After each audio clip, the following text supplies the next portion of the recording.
Patay ang isang ama at ang kanyang kapitbahay matapos pagsasaksakin ng sarilintong anak sa Barangay Lucas sa bayan ng Uslob sa Southern Cebu kahapon na madaling araw, Biyernes, Pebrero 21, 2025. Kinilala ang sospek na si Randy Dinagit, 23 years old, binata at tagagawa ng tangkal ng manok at residente sa nasabing lugar.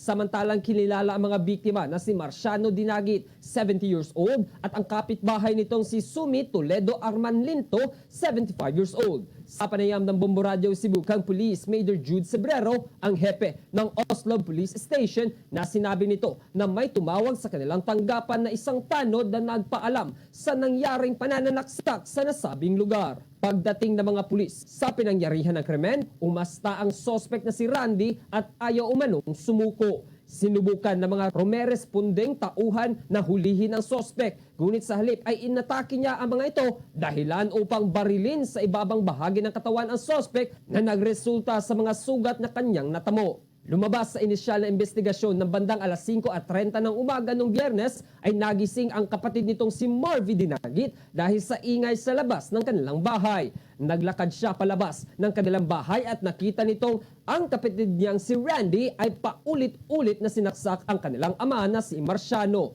Habang isinagawa ang investigasyon, nagsumbong sa pulisya ang kanilang kapitbahay na si Carlos Las Pobres na ang kanyang biyenan na si Sumi Toledo, 75 years old, ay natagpuang wala ng buhay na nakahandusay pa sa lupa sa labas ng kanilang sariling bahay.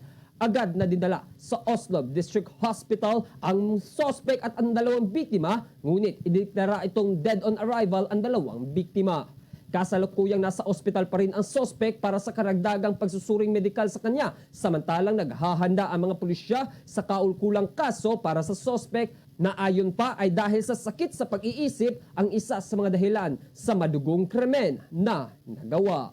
Sa initial investigation na kinandak ng investigator, yung suspect is believed na meron siyang mentally challenged siya. Wala siya sa kanyang tamang pag-iisip that time. At that time, nung 5:30 in the morning, nangyari incident, allegedly, meron siyang naririnig ng mga bumubulong-bulong sa kanya.